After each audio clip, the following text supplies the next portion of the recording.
Sandra Whitehouse, the racist senator, and his wife now getting busted in gobbling up that NGO money, some of those USAID funds and more. And remember this guy, Senator Sheldon Whitehouse, there's his wife.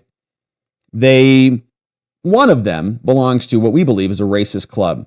It's got a history of only accepting whites. Now, they say their policy has changed. Whitehouse is no longer a member, but other people in his family, we suspect, are members. But now Fox News is even calling her out, saying throughout her career, Whitehouse, the wife, has advised nonprofits and other groups and has gotten a bunch of money.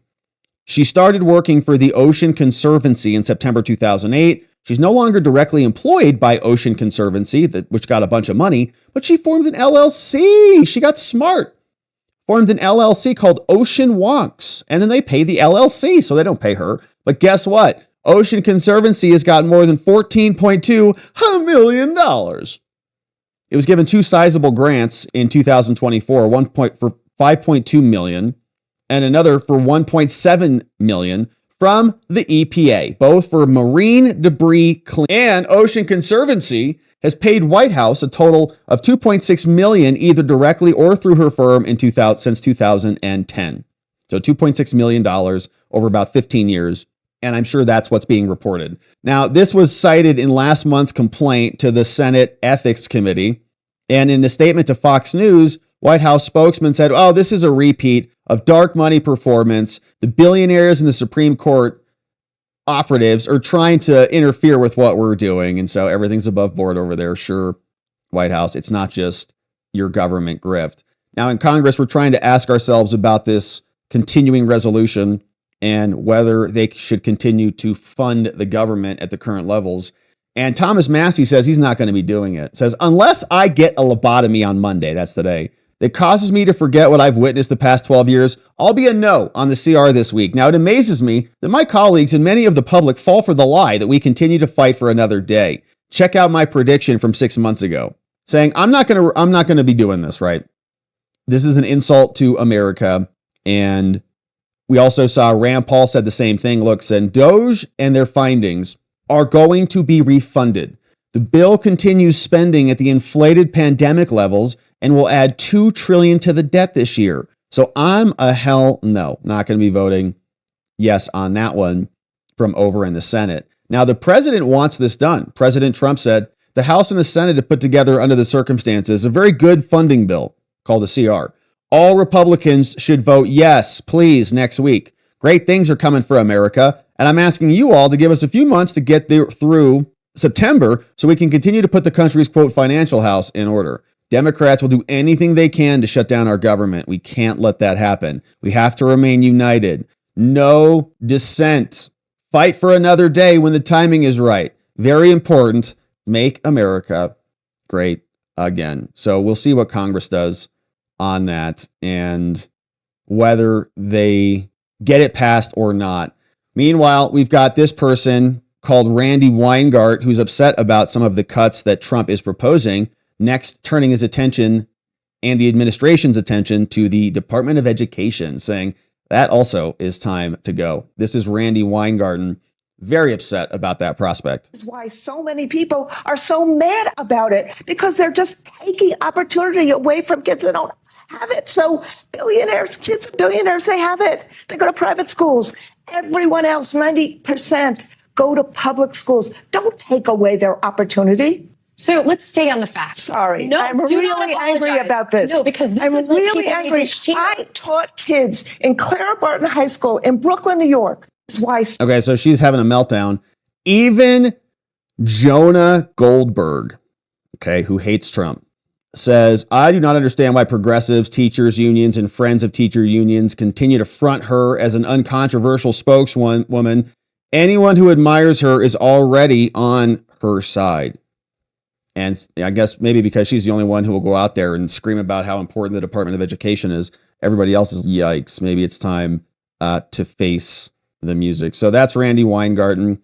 And Rick Scott was also out on with Jake Tapper defending some of these Trump administrations and the Trump cuts. And here is what Rick Scott had to say. In the debt, why the focus on cutting 70,000 jobs from the VA where they are desperately needed to help veterans? Why not go after where the money actually is? Jake, you can balance the budget and preserve all the benefits of Medicare, all the benefits of Social Security. You can do that. I don't believe in cutting them. I actually have a bill to protect them. Not one Democrat will get on it. What's happened is all these other programs have skyrocketed in size. It looks like we'll have revenues about $5.5 trillion, right? You can take today's spending for Medicare, today's spending for Social Security, right? Get rid of fraud, waste, and abuse, and then look at the other programs, and you can balance the budget without cutting any benefits, which you shouldn't, of Medicare or Social Security. This is all doable, but guess what you have to do? You have to do what you do. You probably look at your credit card statement every month. Say, maybe I shouldn't spend that, or, oh, was that actually a proper payment?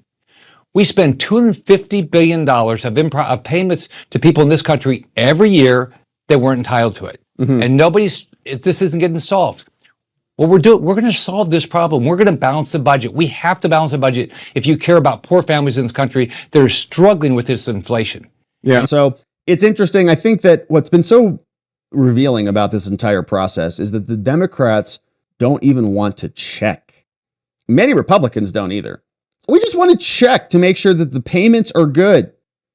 I don't know about you, but I will accumulate recurring payments in my life that I forget about. I'm like, oh, I'm going to sign up for this software. What is it? Oh, it's $8 a month. Yeah, I'll definitely need that. I'll use it every month. No problem at all. Great. And put that on there. Okay, great. I'm going to use this every day.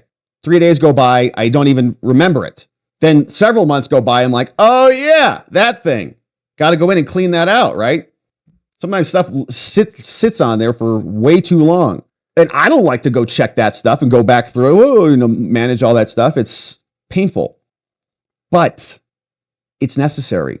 And our government doesn't even want to look at that stuff. No, it's all fine. Everything's fine. Every single spreadsheet is good. Every single email that came in is filed in the appropriate bin all across the federal government. How dare you even suggest otherwise? We do suggest otherwise. Yeah. And we're going to look now, but you can see, why? I think that would be a pretty good frame for the Democrats, actually. Yeah, we want to look. We want to see. Let's do a full accounting. Let's see everything. And then when stuff comes back, then you make your arguments. But they're not even there. Don't even look, because they know once you open the closet, they're busted. All right, so good stuff on that. Here's a little bit of Trump over on Air Force One from yesterday. He was popping out to talk to the media with a little bit of a gaggle. Here's what it sounded like. People, any questions? Yes, sir. So on Russia, have you made a final decision about what sanctions or tariffs you might impose on Russia and when that might be? We're looking at a lot of things. We have big meetings coming up in Saudi Arabia, and that's going to include Russia. It'll be Ukraine. We'll see if we can get something done. A lot of people died this week in Ukraine, not only Ukrainians, but Russians. So I think everybody wants to see it get done. We're going to make a lot of progress, I believe, this week. Disrespecting you by attacking Ukraine when you're trying to... President Putin disrespecting you by attacking Ukraine when you're trying to make peace there. What did he do? Well, he's attacking Ukraine. Is he disrespecting me? Yeah. Who are you with? I'm Michael Birnbaum, Washington Post. You've lost a lot of credibility. Go ahead. What else? I've seen the retirement accounts fall in recent day. You're getting very nervous about the tariff conversation. Oh, I think the tariffs are going to be the greatest thing we've ever done as a country. It's going to make our country rich again. We have many companies, auto companies, they're opening up plants now. We've had 4 or 5 announced already, but many more are coming. And we're basically going to take back the money, a lot of the money that we've given away over many decades. We've lost our jobs. We've lost our factories. We've lost 90,000 factories since the beginning of NAFTA. It's not that long ago. 90,000 factories. Think of that. And we're going to get them back. And they're coming back. And they're coming back in records. Look at what happened with the big chip company, the biggest in the world. By far the most powerful chip company in the world from Taiwan. And they're going in with $200 billion of money, and they're going to build something that's going to give us 35-40% of the chip market in one company. No, it's going to bring it back. And I think it's going to bring us to a level that we've never had before. Is there a government shutdown this Many of your supporters are concerned about conservatives, that your supporters are attacking SCOTUS Justice, Amy Coney Barrett. Put her on the bench. They're saying she's a DEI hire. Do you regret putting her on the bench? Look, she's a very good woman. She's very smart. And I don't know about people attacking her. I really don't know. I think she's a very good woman and she's very smart. government shutdown in the end of this. Wow. Could happen. I mean, Interesting Democrats- on Amy Coney Barrett. And I think that is perhaps an extension of what we were discussing last week and mulling over, right? If you come out too hard against Amy Coney Barrett, you might just drive her into the liberal camp permanently. And definitely don't want to do that. So she's very important to the agenda. So Trump has only kind things to say about her for the foreseeable future. And we got some pretty big decisions coming up. want that. They want to destroy the country. So I can't tell you, but it could happen. It shouldn't have happened, and it probably won't. I think the CR is going to get passed. We'll see, but it could happen. You never know. The Democrats are out of control. You saw that the other night during the speech when they wouldn't stand up for two of the young ladies were killed by illegal aliens. One with the cancer, the young man with the cancer, and all you want to do is stand up and applaud the man and the boy, the young boy. And nobody's ever seen anything like that. They're out of control. They've lost their minds. Mr. President, are you alarmed by escalatory rhetoric from the Chinese response to your tariffs? And are you planning to be strategic about trade anytime soon? No, they took that rhetoric back as they were very tough. And I said, whoa, what's that all about? That rhetoric was taken back. You know that, right? But if you know that, why would you ask that question? Yeah, at some point I will. I have a very good relationship with President Xi. Very good. And at some point I'll be meeting with. Sir, do you think there's going to be a deal on TikTok? There could be. We're dealing with 4 different groups and a lot of people want it and it's up to me. There could be. 4 are good. You have said there's no feud between Trump and members and Elon Musk. Yeah. I did it with last night, Secretary Ruby. However, tensions are high between your cabinet and Mr. Musk. How are you going to simmer down tensions? Does Mr. Musk need to back off? I don't think the tensions are high. Look, Elon's a very special person and these cabinet people are special people. These are very successful people or they wouldn't have they've attained the highest heights of government.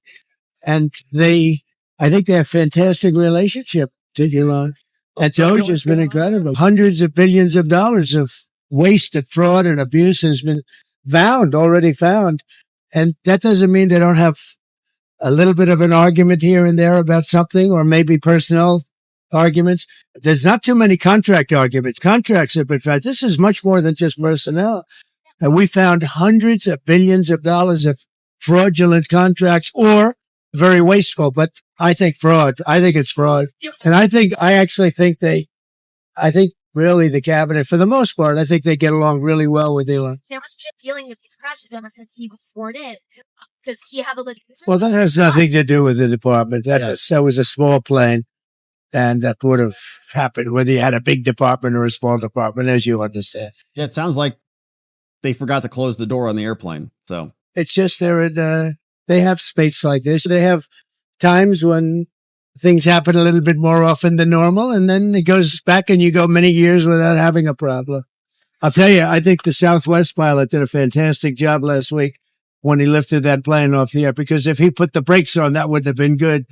And I think the license should be maybe revoked for the plane that got in the way from the pilot, revoked for the plane that got in its way. But the way he immediately stepped in the gas and lifted up as opposed to thinking for about 3 seconds when it would have been too late. The Southwest pilot or pilots they did a great job. Russia, China, and Iran are doing military exercises together. Does that concern you? No, not at all. Not at all. Why not? Because we're stronger than all of them. We have more power than all of them. I rebuilt the military. Unfortunately, Biden did nothing with it, but I rebuilt the military. But we don't want to even talk about that. I think if you look at what's happening and if you see what we've done and if you see where we've come, and let's see what happens with the whole Russia-Ukraine thing. I think you're going to have eventually, and maybe not in the distant future, you're going to have some pretty good results coming out of Saudi Arabia this week. Are you going to resume aid to Ukraine if they sign the minerals deal? I think they will sign the minerals deal, but I want them to want peace. Right How do they show now, that? How do they show that? right now they haven't shown it to the extent that they should. I think right now they haven't, but I think they will be. And I think it's going to become evident over the next 2 or 3 days. I think eventually, look, we have to have peace. And I'm doing this. Money is one thing. We're going to lose. We spent $350 billion on this, but the big thing, human life. Thousands of people this week, thousands of young soldiers died this week. hundreds of people died in cities in Ukraine. And we got to get it stopped. It would have never happened if I was president, and it didn't happen. This was not going to happen. By the way, October 7th wouldn't have happened. Inflation wouldn't have happened. The Afghanistan, the way not that they left, but the way that they left, it looks so bad. Probably the most embarrassing day in the history of our country. That wouldn't have happened. A lot of things wouldn't have happened, but it is what it is. I think we're going to have a good time. I think we're going to have a good result in Saudi Arabia, meaning they're hosting the various talks. And we have a lot of good people going out there. And I think Ukraine's going to do well. And I think Russia's going to do well. I think some very big things could happen this week. I hope so. So 2,000 people, at least 2,000 young soldiers have died this week. And this is almost on a constant basis, a couple of thousand soldiers a week. It's a killing field and we got to stop it. And if I can stop it, I'll be very happy. Consider lifting the cartel laws on Ukraine. What does Ukraine have? Well, we just about have. We really just about have. And we want to do anything we can to get Ukraine to be serious about getting something done. I say they don't have the cards. Nobody really has the cards. Russia doesn't have the cards. They don't have. What you have to do is you have to make a deal.